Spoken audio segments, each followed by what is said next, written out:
नमस्कार, बहुत स्वागत है आपका हमारे इस खास कार्यक्रम खबर देश प्रदेश में। मैं हूं आपके साथ प्रज्ञा मिश्रा और मैं हूं आपके साथ निकिता कश्यप। एक बार फिर से आप सभी के बीच में हम आ लौटे हैं अपनी खास खबरों के साथ, जिसमें कि आज हम आपको सबसे पहले बताने वाले हैं कि जंतर मंतर पर छात्र प्रदर्शन के दौरान पुलिस की ओर से जो कार्रवाई की गई थी उस पर सुप्रीम कोर्ट का बड़ा फैसला सामने आया है। तो वहीं आपको यह भी जानकारी देंगे कि किस तरीके से झारखंड सरकार की ओर से छात्रों के लिए बड़ा ऐलान किया गया। तो वहीं आपको जानकारी देंगे कि अयोध्या में क्या कुछ घटनाक्रम चल रहा है।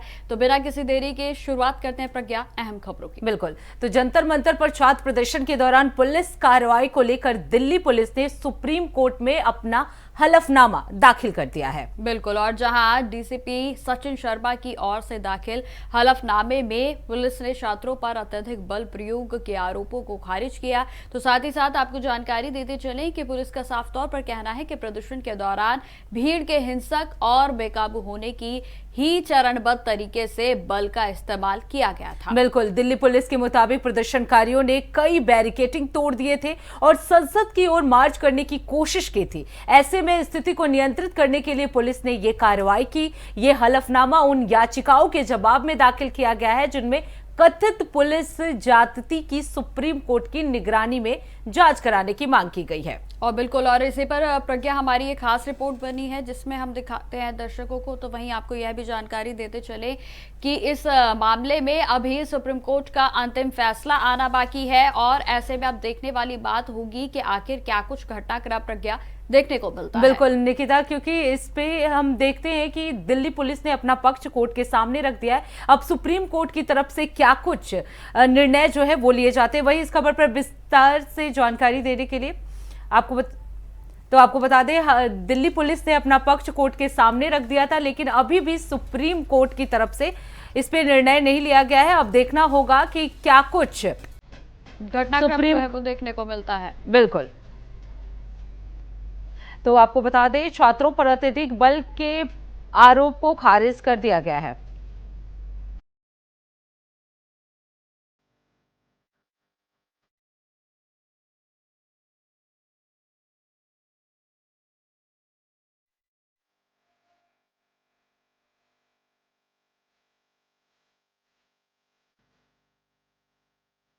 बल के आरोप को खारिज कर दिया गया है। और इसी खबर पर विस्तार से जानकारी देने के लिए हमारे संवाददाता अरविंद कुमार हमारे साथ जुड़ चुके हैं। अरविंद, जिस तरीके से जंतर मंतर पर ये लाठीचार्ज किया गया था, इसको लेकर अब पुलिस ने इन पूरे आरोपों को खारिज कर दिया है। कोर्ट की तरफ से भी इसमें फैसला आना है, क्या कुछ जानकारी है?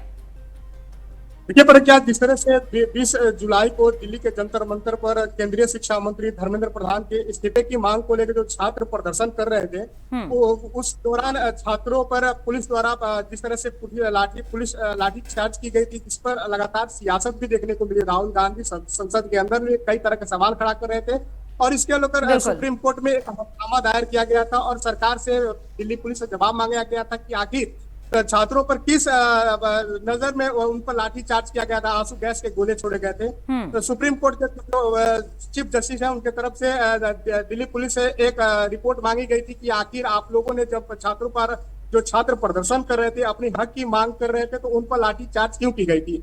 इसको लेकर लगातार सियासत हो रही थी। तो सुप्रीम कोर्ट के हलफनामे के बाद दिल्ली पुलिस ने अपना हलफनामा दायर कर दिया है और उसमें साफ तौर पर कहा गया है कि जो भी छात्र प्रदर्शन कर रहे थे उन पर पुलिस प्रशासन पुलिस द्वारा उन्हें समझाने की पूरी कोशिश की जा रही थी। कई बैरिकेडिंग तोड़कर जब संसद भवन पहुंचे, उसके मद्देनजर तब पुलिस ने उन पर लाठी चार्ज किया, क्योंकि छात्र की तरफ से पत्थरबाजी हो रही थी, छात्र की तरफ बिल्कुल से। अरविंद, लेकिन अभी भी जो है सुप्रीम कोर्ट का फैसला आना बाकी है। आपको क्या लगता है कि हलफनामा जो दाखिल किया गया है, क्योंकि पुलिस की ओर से तो साफ तौर पर अपना पक्ष रखा जा रहा है कि जो लाठीचार्ज किया गया वो परिस्थितियों के अनुसार किया गया था, क्या लगता है आपको कि क्या सुप्रीम कोर्ट पुलिस के फेवर में फैसला दे सकती है? देखिए निकिता, जिस तरह से लगातार सुप्रीम कोर्ट इस चीज को मॉनिटरिंग कर रहा है, अब पुलिस द्वारा यह बातें कही गई है कि सुप्रीम कोर्ट के नेतृत्व में जो जांच कराने के लिए दिल्ली पुलिस की तरफ से मांग की गई है कि छात्रों पर लाठी जो चार्ज हुआ है, तो उसकी जांच सुप्रीम कोर्ट के जज के नेतृत्व में कराई जाए, ताकि जो दोनों पक्ष का जो बातें सामने रखा जा सके। अब ऐसे में सुप्रीम कोर्ट बिल्कुल अरविंद, देखने वाली बात होगी कि सुप्रीम कोर्ट की ओर से आखिर क्या कुछ फैसला लिया जा सकता है। मैं दोबारा से आपका रुख करूंगी, आप लगातार हमारे साथ बने रहें। प्रज्ञा, फिलहाल खबरों में आगे बढ़ते हैं। बिल्कुल निकिता, अब बात कर लेते हैं। बीजेपी अध्यक्ष नितिन नवीन ने अपनी नई राष्ट्रीय टीम का ऐलान कर दिया है। 65 नेताओं वाली इस टीम में 13 उपाध्यक्ष हैं, 8 राष्ट्रीय महामंत्री और 16 राष्ट्रीय मंत्री शामिल हैं। बिल्कुल, और देखिए टीम में 13 महिलाओं को भी अहम जगह दी गई है। यानी कि खास बात यह है कि उत्तर प्रदेश से 8 नेताओं को अहम जिम्मेदारियां मिली हैं। पूर्व केंद्रीय मंत्री स्मृति ईरानी समेत हरीश द्विवेदी को भी राष्ट्रीय महामंत्री बनाया गया है। बिल्कुल निकिता, और इसी पर बनी हमारी ये खास रिपोर्ट, चलिए दिखाते हैं। अगली साल यूपी में विधानसभा चुनाव हैं और उसे लेकर बीजेपी ने तैयारी तेज कर दी है। ऐसा हम इसलिए कह रहे हैं क्योंकि बीजेपी अध्यक्ष नितिन नवीन ने अपनी नई टीम का ऐलान कर दिया है। कुल 65 नेताओं की लिस्ट में पार्टी ने 13 उपाध्यक्ष, 8 राष्ट्रीय महामंत्री और 16 राष्ट्रीय मंत्री बनाए गए हैं। इनमें 13 महिलाएं हैं, लेकिन बड़ी बात यह है कि इस टीम में यूपी से कुल 8 नेता शामिल हुए हैं। यूपी से शामिल हुए नेताओं में सबसे बड़ा नाम पूर्व केंद्रीय मंत्री स्मृति ईरानी का है। यूपी की टीम में स्मृति ईरानी और हरीश द्विवेदी राष्ट्रीय महामंत्री बनाए गए हैं, जबकि रेखा वर्मा और तारिक मंसूर को राष्ट्रीय उपाध्यक्ष बनाया गया है। इसके अलावा भोला सिंह और संगीता यादव को राष्ट्रीय मंत्री बनाया गया है। वहीं अमरपाल मौर्य को ओबीसी मोर्चा का प्रभार दिया गया है और कुंवर बासित अली को अल्पसंख्यक मोर्चा का अध्यक्ष बनाया गया है। अपनी नई टीम को लेकर नितिन नवीन की प्रतिक्रिया आई। नितिन ने कहा कि यह टीम पीएम मोदी के संकल्प और जमीनी स्तर पर लेकर जाने वाली टीम होगी। मैं मानता हूं कि ये भाजपा के भविष्य की टीम है, भविष्य के भारत की टीम है और मैं इस टीम को बहुत शुभकामना देता हूं और कहीं न कहीं माननीय प्रधानमंत्री के विजन को, प्रधानमंत्री के संकल्प को ये टीम जमीन स्तर पर लेके जाएगी और कार्यकर्ताओं के साथ एक संबंध, जनता के साथ संवाद और निश्चित रूप से एक संकल्प के साथ काम करेगी। नई टीम को लेकर बीजेपी नेताओं की प्रतिक्रियाएं आ रही हैं। नेता इस टीम को बधाई दे रहे हैं और कह रहे हैं कि यह टीम देश में बीजेपी के लिए बेहतरीन टीम शामिल होगी। तो देखिए, पहले तो हम आभार अदा करना चाहते हैं प्रधानमंत्री को, माननीय प्रधानमंत्री नरेंद्र भाई मोदी का, पार्टी अध्यक्ष नितिन नवीन का, गृह मंत्री अमित शाह जी का और पुराने अध्यक्ष जेपी नड्डा जी का, राजनाथ सिंह जी का, इन सब का आभार करना चाहते हैं कि इन्होंने हमें ये जिम्मेदारी दी और हमारे पर विश्वास रखा और पार्टी जो भी जिम्मेदारी देगी उसको करा जाएगा। देखिए, मैं अपने राष्ट्रीय नेतृत्व का, शीर्ष नेतृत्व का आभार करता हूं कि जिन्होंने मुझे एक महत्वपूर्ण जिम्मेदारी राष्ट्रीय टीम में दी है और मैं अपने राष्ट्रीय नेतृत्व को भरोसा देना चाहता हूं कि जो विश्वास भरोसा किया उसको पूरा करने के लिए मैं लगातार अपना पूरा समय पार्टी संगठन को आगे बढ़ाने में और जो आदेश माननीय अध्यक्ष जी का होगा उसको पूरा करने में लगाऊंगा। नितिन नवीन की नई टीम में उत्तर प्रदेश के युवा, ओबीसी और महिला नेताओं को अहम पद दिए गए हैं, जो 2027 विधानसभा चुनाव की रणनीति का हिस्सा माना जा रहा है। टीम में कुल 8 बड़े चेहरे यूपी से हैं, जिनमें 3 महिलाएं और 3 ओबीसी शामिल हैं। बीजेपी ने इस टीम के जरिए जातीय और क्षेत्रीय संतुलन साधते हुए युवा और महिला सशक्तिकरण पर जोर दिया है।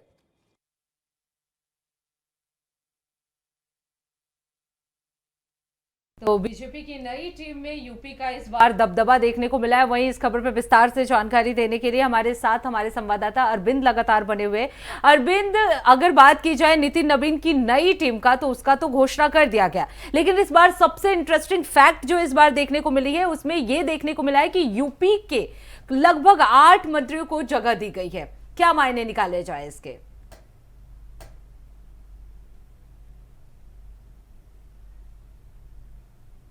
7 महीने बाद उनकी नई टीम की घोषणा हुई है जी। और अगले साल जो विधानसभा का 7 राज्यों में चुनाव होना है।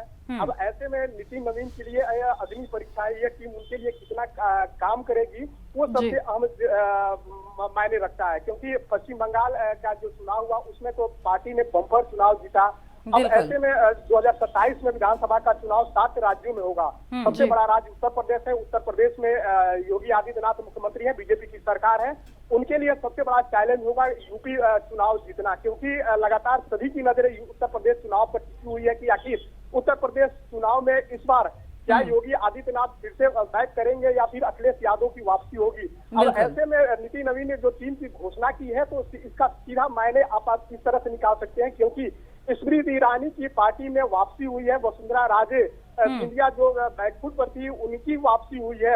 अब ऐसे में जब यूपी का चुनाव होगा, जितने भी संगठन के जो लोग को अहम जिम्मेदारी दी गई है उनकी जिम्मेदारी बखूबी यूपी में देखने को मिलेगी, क्योंकि कहा यह भी जा रहा है कि जो वरिष्ठ नेता है या युवा नेता है या फिर महिला है, सभी वर्गों को इस पर ध्यान रखा गया है और सभी को। बिल्कुल अरविंद, देखिए भारतीय जनता पार्टी को ये कहा जाता है कि ये ऐसी पार्टी है जो कि साल भर चुनावी मोड में रहती है, लेकिन अब जिस तरीके से ये टीम में बदलाव किए गए हैं कितने अहम माने जा सकते हैं, क्योंकि साफ तौर पर कहा जा सकता है कि विधानसभा चुनाव के लिए भारतीय जनता पार्टी ने कमर कस ली है।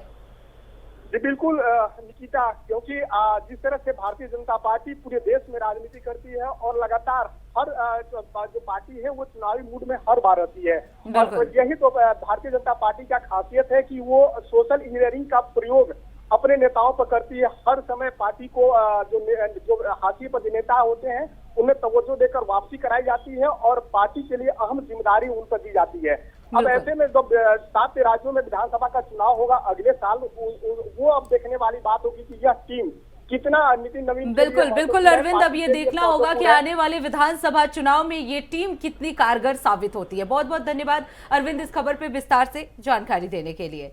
तो निकिता, लगातार यूपी का दबदबा जो है नितिन नवीन के इस नए पार्टी टीम में भी देखने को मिला। अब बात कर लेते हैं अगली खबर की। बिल्कुल, अब खबर अयोध्या से है प्रज्ञा, जहां श्री राम जन्मभूमि मंदिर के चढ़ावे में कथित चोरी मामले में एक बड़ी खबर और बड़ा अपडेट सामने आया है, जहां प्रदेश सरकार की ओर से गठित विशेष जांच दल यानी कि एसआईटी ने अपनी अंतिम रिपोर्ट को शासन को सौंप दिया है। बिल्कुल, रिपोर्ट के बाद इसे आगे की कार्रवाई के लिए श्री राम जन्मभूमि तीर्थ क्षेत्र ट्रस्ट को सौंपा गया है। वहीं सूत्रों की माने तो एसआईटी की रिपोर्ट में ट्रस्ट के पूर्व महासचिव चंपत राय और सदस्य जो हैं अनिल मिश्रा के नाम शामिल नहीं है, यानी जांच में दोनों को बड़ी राहत मिली है। बिल्कुल, देखिए लेकिन हालांकि यहाँ पर इस मामले की जांच अभी पूरी तरह से खत्म नहीं हुई है, जहां सुप्रीम कोर्ट की निगरानी में गठित दूसरी टीम की जांच अभी भी लगातार जारी है और ऐसे में पूरे मामले की अंतिम तस्वीर सामने आना अभी भी बाकी है। बिल्कुल लिखिता, लेकिन चंपत राय और अनिल मिश्रा को जो है इसमें क्लीन चिट मिल गई है। वहीं प्रदेश सरकार की एसआईटी की रिपोर्ट में 8 आरोपियों के नाम शामिल किए गए हैं। बताया जा रहा है कि सभी आरोपियों को जांच के दौरान पहले ही गिरफ्तार किया गया था, लेकिन इसमें अनुकल्प मिश्रा, लवकुश मिश्रा, अविनाश शुक्ला, मनीष यादव, रमाशंकर मिश्रा, सुभाष श्रीवास्तव, करुणेश पांडे और रामशंकर यादव उर्फ टिन्नू के नाम शामिल हैं। बिल्कुल, और जहां इनके खिलाफ बीएनएस के संबंधित धाराओं के तहत आपको बताते चलें कि भ्रष्टाचार निवारण अधिनियम के तहत भी मुकदमे को दर्ज किया गया है, यानी कि राम मंदिर चढ़ावा चोरी मामले में एसआईटी की रिपोर्ट ने चंपत राय और अनिल मिश्रा को राहत दे दी है, लेकिन दूसरी जांच जारी होने के चलते मामले पर अभी भी पूरी तरह से विराम नहीं लगा है। बिल्कुल निकिता, अगर देखा जाए तो चंपत राय और अनिल मिश्रा को इस मामले में बड़ी राहत मिली है। वहीं इस खबर पर विस्तार से जानकारी देने के लिए हमारे साथ बसंत मिश्रा हमारे साथ जुड़ चुके हैं। बसंत, जिस तरीके से लंबे समय से ये विषय जो है वो चर्चा का बना हुआ है, ऐसे में अब चंपत राय और अनिल मिश्रा को कहीं ना कहीं राहत मिली है, इसके क्या मायने निकाले जाए? देखिए बिल्कुल प्रज्ञा, क्योंकि एसआईटी की टीम जो दोबारा फिर से गठित हुई थी उसकी अभी जांच चली, लेकिन पहली जो रिपोर्ट बनाई गई थी एसआईटी की टीम उसमें अभी जांच चली, लेकिन पहली जो जांच रिपोर्ट बनाई गई थी एसआईटी की टीम में उसमें चंपत राय और अनिल मिश्रा को उसमें टीम ने नहीं शामिल किया। तो कहीं ना कहीं लगातार जो 8 आरोपी थे उनको गिरफ्तार करके जेल भेज दिया था, जिसमें चाहे टिन्नू यादव हो, चाहे अनुकल्प मिश्रा हो, चाहे लवकुश मिश्रा हो, तो ऐसे 8 आरोपी उन पर गंभीर धाराओं में केस दर्ज किया गया था, उनको जेल भेज दिया। उसके बाद दोबारा एसआईटी की टीम का गठन हुआ था सुप्रीम कोर्ट के आदेश पर, उसमें फिलहाल अभी जांच चल रही, लेकिन जो पहली एसआईटी की रिपोर्ट है उसमें चाहे अनिल मिश्रा हो या चंपत राय, इनके को क्लीन चिट दे दी गई, इनके नाम को नहीं शामिल किया गया। तो कहीं ना कहीं लगातार ये भी, चूंकि विपक्ष लगातार सवाल भी कर रहा था, ये भी कह रहा था कि ये सत्ता पक्ष के दबाव के चलते चाहे चंपत राय हो, अनिल मिश्रा हो, उनको क्लीन चिट मिल जाएगी, आखिर वही हो। तो इस पर विपक्ष भी लगातार सवाल उठा रहा था। लेकिन जो दूसरी जांच रिपोर्ट चल रही है उसमें ये भी कहा जा रहा है कि फिलहाल अभी सभी को अयोध्या छोड़ने का आदेश नहीं दिया गया है, फिलहाल अयोध्या में रहेंगे। जब भी जांच टीम उनको बुलाएगी तो उनको आना पड़ेगा। फिलहाल अब देखना ये होगा जो दूसरी जांच रिपोर्ट आएगी उनमें क्या अनिल मिश्रा और चंपत राय को शामिल किया जाता है जांच में। फिलहाल जो पहली रिपोर्ट थी उनमें उनको क्लीन चिट जरूर मिल गई है। जी बिल्कुल बसंत, देखिए एक सवाल यहाँ पर यह भी बनता है कि एक तरफ तो क्लीन चिट की बात कही जा रही है, लेकिन वहीं दूसरी ओर लगातार जांच जारी है। तो क्या कोई फैसला बड़ा अहम भी सामने आ सकता है? क्योंकि देखिए चंपत राय और अनिल मिश्रा जो है वो इस विवाद में पहले से ही काफी मैं कहूंगी कि इसमें चर्चित नाम रहे हैं।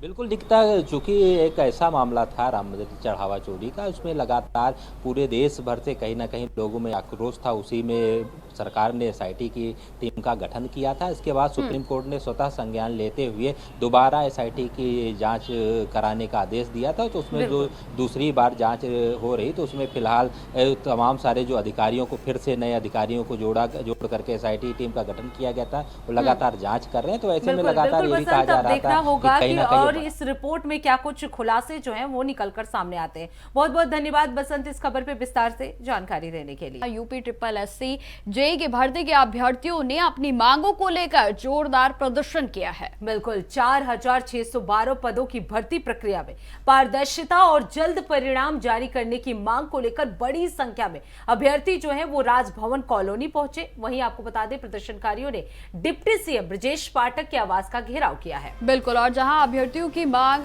जो प्रमुख मांगों में है, आपको बताते चले कि दस्तावेज सत्यापन का परिणाम जल्द जारी किया जाए, तो वहीं चयन प्रक्रिया को पारदर्शी बनाया जाए। तो ये मुख्य मांगे हैं। इसके अलावा अभ्यर्थियों ने डिपार्टमेंट स्किप का भी विकल्प देने का जो मांग है उनकी ओर से उठाई गई है। बिल्कुल, प्रदर्शन में यूपी के अलग अलग जिलों से बड़ी संख्या में अभ्यर्थी शामिल हुए हैं और इसी दौरान अभ्यर्थियों की डिप्टी सीएम ब्रजेश पाठक से मुलाकात भी हुई। अभ्यर्थियों ने उनके सामने अपनी मांगे रखी हैं। अब डिप्टी सीएम ने सभी मांगों पर विचार कर उचित निष्कर्ष निकालने का आश्वासन भी दिया है। और बिल्कुल आप देखिए अभ्यर्थियों की नजर सरकार की अगली कार्रवाई और भर्ती प्रक्रिया को लेकर होने वाले फैसले पर टिकी है। और ऐसे में ये चर्चा का विषय इसलिए भी बन जाता है प्रज्ञा, क्योंकि जेईई की जो अभ्यर्थी हैं उनकी ओर से जोरदार प्रदर्शन डिप्टी सीएम ब्रजेश पाठक के आवास के बाहर किया गया। बिल्कुल निकिता, लगातार मांग भी ये है कि जो परीक्षा है वो पारदर्शी तरीके से किया जाए। वहीं आपको बता दें स्किल डिप्टी सीएम के आवास का घेराव किया गया है और इस दौरान उन्होंने डिप्टी सीएम से मुलाकात भी की। अब सभी की निगाहें जो है इस बात पर टिकी हुई हैं कि डिप्टी सीएम जो है इन पूरे मांगों को लेकर क्या कुछ डिसीजन लेते हैं, क्या कुछ एक्टिविटी जो है वो सरकार की तरफ से किया जाता है। वहीं आपको बता दें निकिता कि लगभग 4612 पदों पर भर्ती का ये पूरा मामला है, जिसको लेकर अभ्यर्थी जो है वो प्रदर्शन करते हुए नजर आए हैं। वहीं इस खबर पर विस्तार से जानकारी देने के लिए अजहर खान हमारे साथ जुड़ चुके हैं। अजहर, आज जो है सभी अभ्यर्थियों द्वारा डिप्टी सीएम के घर का घेराव किया गया, उनसे मुलाकात भी हुई, क्या कुछ निर्णय निकल के सामने आया इस प्रदर्शन का?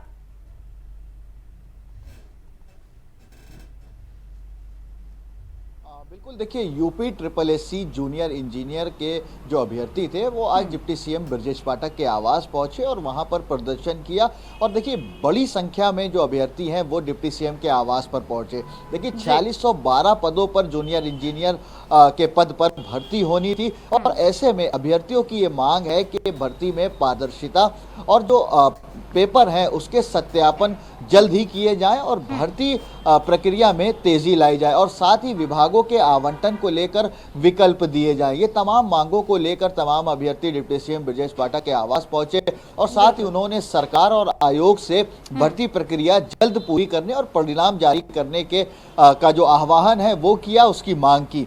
फिलहाल बड़ी संख्या में अलग अलग जिलों से जो जूनियर इंजीनियर के अभ्यर्थी थे वो डिप्टी सीएम के आवास पर पहुंचे और वहां पर मुलाकात भी हुई डिप्टी सीएम ब्रजेश पाठक से। उन्होंने आश्वासन दिया उसके जल्द ही ये जो पूरी कार्रवाई है और भर्ती प्रक्रिया जो है वो पूरी की जाएगी। लेकिन जो अभ्यर्थी हैं उनकी ये मांग है कि भर्ती प्रक्रिया में पारदर्शिता लाई जाए और जो पेपर्स हैं उसके सत्यापन की जो प्रक्रिया है वो जल्द पूरी की जाए और साथ ही विभागों के आवंटन में विकल्प दिया जाए ताकि जो भर्ती है उसमें पारदर्शिता आ सके। ये तमाम मांगे थी अभ्यर्थियों की। अभ्यर्थी डिप्टी सीएम के आवास पर पहुंचे थे। लगातार अभ्यर्थियों के द्वारा ये मांग की जा रही थी कि जल्द ही भर्ती प्रक्रिया जो है वो पूरी की जाए। 4012 पदों पर ये भर्ती जो है वो होनी है, तो इसको लेकर लगातार अभ्यर्थी संघर्ष कर रहे थे और आज डिप्टी सीएम के आवास पहुंचे, मुलाकात की, डिप्टी सीएम की तरफ से आश्वासन दिया गया है। जी बिल्कुल अजहर, जिस तरीके से आश्वासन दिया गया है कहीं ना कहीं कहा जा सकता है कि पॉजिटिव साइड इसे मानेंगे,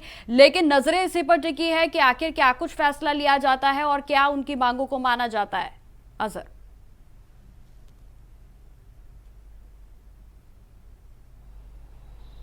बिल्कुल, देखिए अब आगे क्या कुछ होगा ये आयोग फैसला करेगा। फिलहाल डिप्टी सीएम की तरफ से आश्वासन दिया गया है। सुबह से ही अभ्यर्थी अलग अलग जिलों से तमाम सैकड़ों की संख्या में अभ्यर्थी जो है वो डिप्टी सीएम के आवास पर पहुंचे थे और अपनी मांगों को लेकर हाथों में पोस्टर बैनर था और उसमें साफ तौर से लिखा था कि भर्ती प्रक्रिया जो है वो जल्द ही जल्द पूरी की जाए। आयोग से भी इस बात का आह्वान कर रहे थे अभ्यर्थी आप लगातार कि जो नजर भर्ती बनाए प्रक्रिया है रखिए, वो देखना होगा पारदर्शी कि रूप क्या से हो। कुछ स्टेटमेंट अब सरकार की तरफ से इस मामले में सामने आता है। बहुत बहुत धन्यवाद अजहर इस खबर पे विस्तार से जानकारी देने के लिए। तो प्रज्ञा, आप खबरों में आगे बढ़ जाते हैं जहां सरकारी स्कूलों को लेकर अब अखिलेश यादव की ओर से आरोपों पर मुख्यमंत्री योगी आदित्यनाथ ने पलटवार किया है। बिल्कुल, मुख्यमंत्री ने कहा कि उनकी सरकार ने प्रदेश के सरकारी स्कूलों का कायाकल्प किया है और अब बदलाव साफ दिखाई देता है। और जहां पिछली सरकारों पर भी उनकी ओर से निशाना साधते हुए मुख्यमंत्री योगी आदित्यनाथ ने कहा कि 2017 से पहले कई स्कूलों में भवन नहीं थे और जहां भवन थे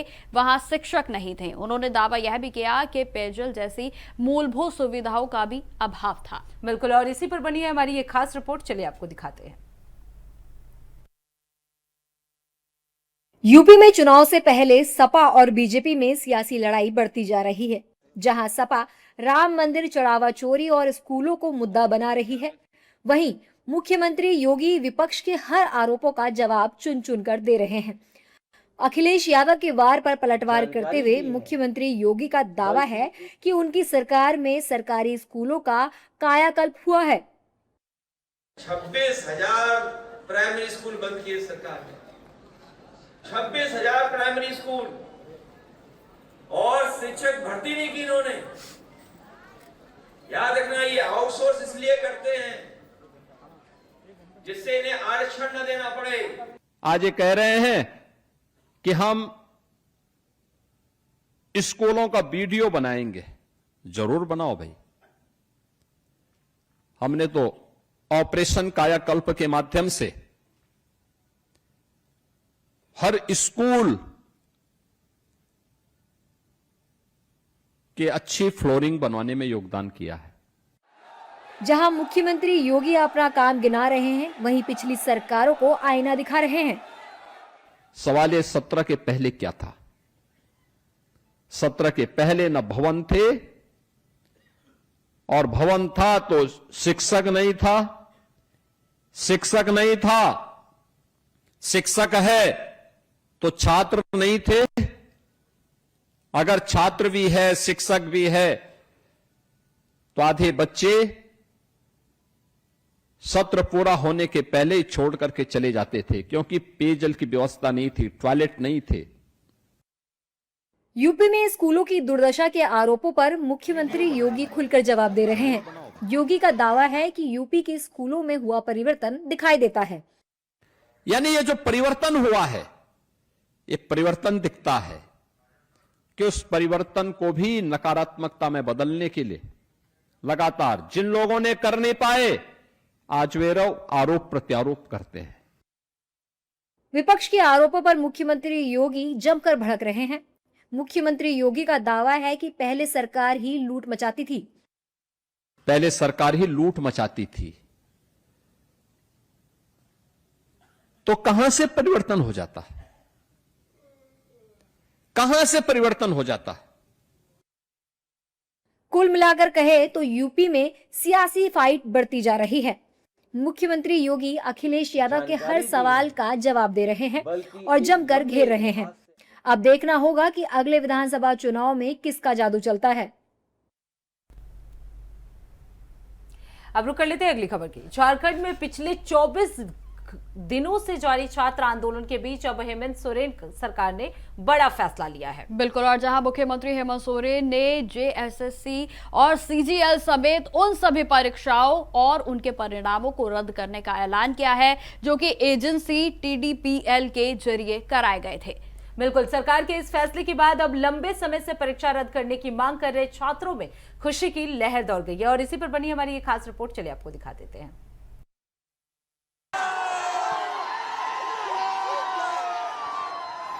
झारखंड में पिछले 24 दिनों से चल रहे छात्र आंदोलन के बाद हेमंत सोरेन सरकार ने बड़ा फैसला लिया है।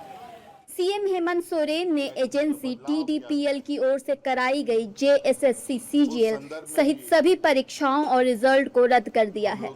साथ ही 2014 से अब तक हुई परीक्षाओं की जांच कराने का भी ऐलान कर दिया है। मतलब ये है कि छात्र जिस जेएसएससी सीजीएल की परीक्षा रद्द करने की मांग को लेकर अड़े हुए थे, वे मांग भी मान ली गई है। ये फैसला छात्रों की बड़ी जीत माना जा रहा है। इस फैसले के बाद रांची स्थित जयपाल सिंह मुंडा स्टेडियम में डटे छात्रों के बीच खुशी का माहौल देखने को मिला। सीएम हेमंत सोरेन ने खुद मीडिया से आकर इस बात का ऐलान किया। आज कैबिनेट ने जेएसएससी सीजीएल को भी रद्द करने का निर्णय लिया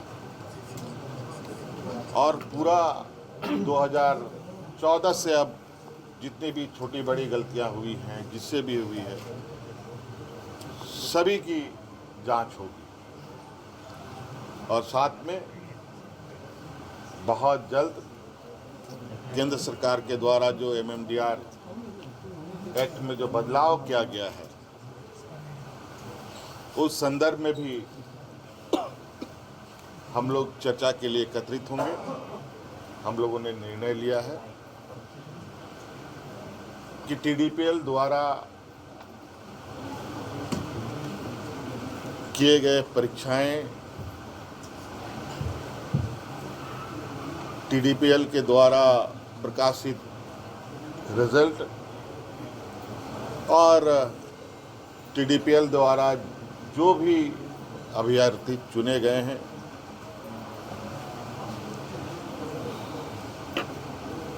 या शामिल हुए या टीडीपीएल के जितने भी गतिविधियां यहाँ हुई हैं, उन सभी को कैंसिल किया जाता है, रद्द किया जाता है। सीएम के इस ऐलान के बाद झारखंड सरकार में मंत्री इरफान अंसारी ने भी मीडिया को बताया कि सरकार ने सभी मांगे मान ली है और अब टीडीपीएल की ओर से कराई गई सभी परीक्षाएं रद्द होती हैं। जितने भी एग्जाम कंडक्ट किया गया है वो सारे एग्जाम रद्द हो गए। तो छात्रों से बातचीत होगी अभी क्या? बात मान लिया सर निर्णय क्या हुआ है? सीजीएल एग्जाम रद्द हो गया, जो मांग थी सरकार ने मान लिया। धन्यवाद। टीडीपीएल जितने भी एग्जाम कंडक्ट किया है सब कैंसिल होगा। सीएम हेमंत सोरेन के ऐलान के बाद 24 दिनों से प्रदर्शन कर रहे छात्र काफी खुश दिखे। कई छात्र तो भावुक होकर रोते हुए भी देखे गए। छात्रों ने इसे बड़ी जीत करार दिया। सुनिए। कुछ नहीं पता, इतिहास लिखा है, सारे लोगों ने मिलके इतिहास लिखा है। इतिहास की लड़ाई जारी रहेगी। Student power, student power.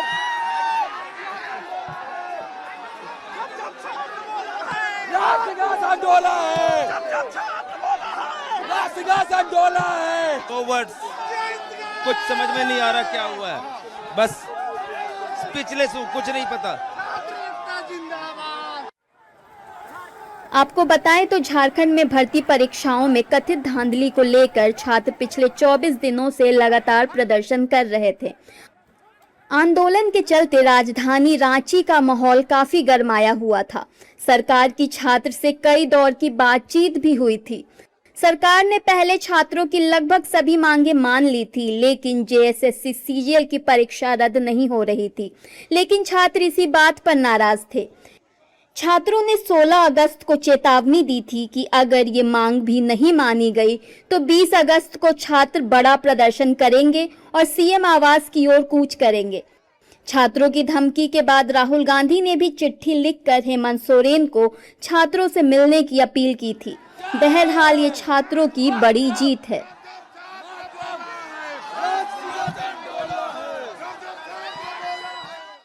Copy paste के चक्कर में एनटीए की किरकिरी हुई है। जी हाँ, आपको बता दें यूजीसी नेट के इंग्लिश, सोशियोलॉजी और कॉमर्स पेपर में स्पेलिंग की कई गलतियां थी, कुछ सवाल रिपीट हुए थे। और जहां शिकायतों के बाद एनटीए, तो जिसमें कि आपको बताते चले कि एक बड़ी बात यह भी है कि जो नेट है उसके 3 विषयों की परीक्षा रद्द करनी पड़ी और जहां राहुल गांधी ने भी सरकार के खिलाफ मोर्चा खोल दिया। और इसी पर बनी हमारी रिपोर्ट, दिखाते हैं आपको। एनटीए की एक बार फिर किरकिरी हुई है। एनटीए को यूजीसी नेट के 3 विषयों की परीक्षा रद्द करनी पड़ी है। वहीं अब इस पर सियासत भी शुरू हो गई है। राहुल गांधी ने यूजीसी नेट के 3 परीक्षाएं रद्द होने पर मोदी सरकार पर निशाना साधा है। राहुल गांधी ने एक्स पर लिखा, सोशियोलॉजी, इंग्लिश और कॉमर्स के लिए यूजीसी नेट परीक्षाएं 22 से 30 जून के बीच हुई। लगभग 2 महीने बाद एनटीए ने 3 परीक्षाओं को रद्द कर दिया क्योंकि उसने गलत पेपर सेट किए थे और पुराने सवाल दोहराए थे। हजारों उम्मीदवार जिन्होंने सालों तक तैयारी की, फॉर्म भरे, फीस दी और दूर दराज के सेंटरों तक यात्रा की, उन्हें अब सितंबर में ये सब फिर से करना होगा। गलती एनटीए करती है लेकिन सजा छात्र भुगतते हैं। एनटीए अभी भी असली सवाल का जवाब नहीं देगा। क्या परीक्षा से पहले ये पेपर लीक हुए थे? मोदी सरकार के बाकी सभी विभागों की तरह एनटीए कभी नहीं मानती कि उसकी गलती है। गड़बड़ी वाले बाकी सभी पेपरों की तरह मुझे पूरा यकीन है कि इसके लिए किसी की जवाबदेही तय नहीं होगी।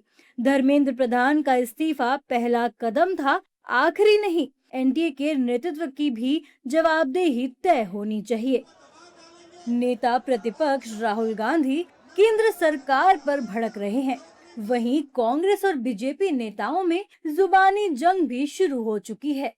देखिए, एनटीए के ऊपर लगातार सवाल उठ रहे हैं और इन सवालों के बावजूद चूंकि एनटीए के अंदर जो इन्होंने 47 लोग निकाले थे वो संविदा पे रखे हुए लोग थे। इतने बड़े संस्थान को उसकी विश्वसनीयता क्या रह जाएगी जिसको आप ठेके पे चला रहे हो। तो राहुल जी का जो सवाल है वो वाजिब है और देश का नौजवान इसी से परेशान है। ऐसी जानकारी आई है कि कुछ परीक्षाओं में कुछ दिक्कत थी, कुछ गड़बड़ी हुई है, उसके चलते हुए यह परीक्षाएं दोबारा हो रही हैं। यूजीसी नेट के अभ्यर्थियों का सबसे बड़ा सवाल यही है कि आखिर दोबारा होने वाली परीक्षा का खर्च कौन उठाएगा। एनटीए ऑफिस के बाहर दिल्ली पुलिस और अर्धसैनिक बलों के जवान तैनात कर दिए गए हैं। वहीं एनटीए ने दोबारा परीक्षा की तारीखें भी जारी कर दी हैं। ये परीक्षाएं 9 और 10 सितंबर को होंगी। 9 सितंबर को इंग्लिश का पेपर सुबह 9 बजे शुरू होगा। 9 सितंबर को कॉमर्स का पेपर दोपहर 3 बजे से होगा। 10 दिसंबर को सोशियोलॉजी का पेपर सुबह 9 बजे होगा। छात्रों को दोबारा कोई फीस नहीं देनी होगी। कई अभ्यर्थियों का कहना है कि उनको एनटीए की गलती का खामियाजा भुगतना पड़ेगा। अब देखना होगा कि सरकार एनटीए पर क्या एक्शन लेती है।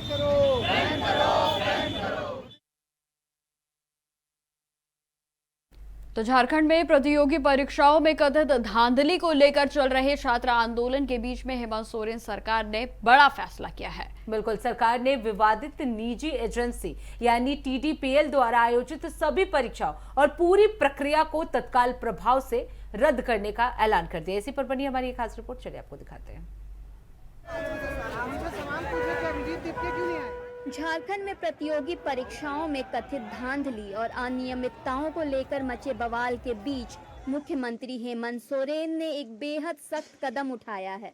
छात्रों के भारी विरोध प्रदर्शन और विधानसभा में लगातार हो रहे हंगामे के बाद हेमंत सरकार ने विवादित प्राइवेट एजेंसी टीडीपीएल द्वारा आयोजित सभी परीक्षाओं और उसकी पूरी प्रक्रिया को तत्काल प्रभाव से रद्द करने का ऐलान कर दिया है।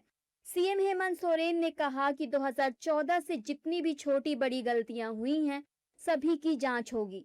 इसी के साथ कैबिनेट ने जेएसएससी सीजीएल को भी रद्द करने का निर्णय लिया है। सुनिए। हम लोगों ने निर्णय लिया है कि टीडीपीएल द्वारा किए गए परीक्षाएं टीडीपीएल के द्वारा प्रकाशित रिजल्ट और टीडीपीएल द्वारा जो भी अभ्यर्थी चुने गए हैं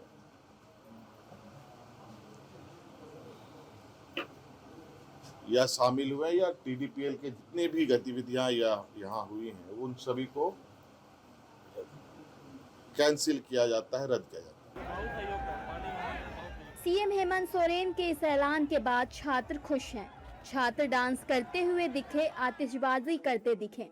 लेकिन राज्य सरकार के इस फैसले पर बीजेपी की भी प्रतिक्रिया आई है। बीजेपी की माने तो छात्रों ने गांधीवादी तरीके से अहंकारी सीएम को हरा दिया, लेकिन ये लड़ाई आधी है। सीबीआई की जांच अभी बाकी है। पर मुझे लगता है अभी सिर्फ आधी लड़ाई जीती है छात्रों ने, क्योंकि जो मुख्य मांग थी उनकी वो सीबीआई इंक्वायरी की भी थी, इसलिए कि 400 छात्र हरियाणा और उत्तर प्रदेश जैसे स्टेट से क्वालिफाई कर गए थे जेपीएससी में, जहां पे स्थानीय भाषा जो है एक मुख्य विषय था और उस विषय को दूसरे राज्यों के कोई छात्र जान जाए ये संभव नहीं था। और दूसरी बात है कि मुख्यमंत्री जी ने इस विषय पर भी मौन रखा कि छात्रों पे जो केस दर्ज हुआ है वो कब वापस होगा, और 11वें से 13वीं जेपीएससी जिसमें भी छात्रों का आरोप था बड़े पैमाने पर कदाचार हुआ, उसको भी रद्द करने की इन्होंने घोषणा नहीं की। और मुख्यमंत्री सीबीआई जांच से क्यों भाग रहा है? ये बात आज से 20 दिन 25 दिन पहले मान लेते तो इतनी सब तकलीफ नहीं होती। असल में अब उनको समझ लग गया था कि जो अगला उन्होंने कार्यक्रम अनाउंस किया था छात्रों ने कि उनके घर का घेराव करेंगे। पिछली बार के घेराव से समझ लग गया, जब विधानसभा का घेराव हुआ था वहां पुलिस देखती रह गई और छात्र विधानसभा में घुस गए थे, उस डर से कि अब उनके घर पे हो रहा है, तो इसलिए उस डर के चलते हुए उन्होंने ये बातें मानी हैं। देर है दुरुस्त है, परंतु अपेक्षा करते हैं कि ईमानदारी से जो बातें मानी उसको ईमानदारी से लागू करेंगे। वहीं कांग्रेस कह रही है कि सरकार ने छात्रों को बहुत बड़ा तोहफा दिया है। सीएम ने विशेष बैठक बुलाकर ये फैसला लिया है और ये छात्रों के आंदोलन की जीत है, हमारी जीत है। छात्रों को बहुत बड़ा एक तोहफा दिया है आज के दिन, जो वो मांग कर रहे थे लगातार कि टीडीपीएल द्वारा जो एग्जाम लिए गए हैं उनको रद्द किया जाए। माननीय मुख्यमंत्री ने संजीदगी दिखाते हुए आज कैबिनेट की विशेष बैठक बुला करके ये तय किया, और उससे हम समझते हैं पूरे छात्रों में एक खुशी की लहर है। और हम ये कह सकते हैं कि आज छात्रों के आंदोलन की जीत हुई है, हमारी जीत हुई है, वैसे लोगों की जीत हुई है जो लगातार इस पूरी परीक्षा व्यवस्था से परेशान थे। एक नए सिस्टम की हम उम्मीद करते हैं। लड़ाई अभी पूरी खत्म नहीं हुई है। बहरहाल राज्य सरकार द्वारा अपनी मांगे स्वीकार किए जाने के बाद जेपीएससी और जेएससीसी के उम्मीदवारों में खुशी की लहर दौड़ गई। प्रदर्शनकारी छात्र एकता जिंदाबाद और हमारी मांगे पूरी हुई नारे लगा रहे हैं। आपको बताएं तो छात्र पिछले 24 दिनों से लगातार प्रदर्शन कर रहे थे। छात्रों ने 16 अगस्त को चेतावनी दी थी कि अगर ये मांग भी नहीं मानी गई तो 20 अगस्त को छात्र बड़ा प्रदर्शन करेंगे और सीएम आवास की ओर कूच करेंगे। छात्रों की धमकी के बाद राहुल गांधी ने भी चिट्ठी लिखकर हेमंत सोरेन को छात्रों से मिलने की अपील की थी। बहरहाल ये छात्रों के लिए बड़ी जीत है।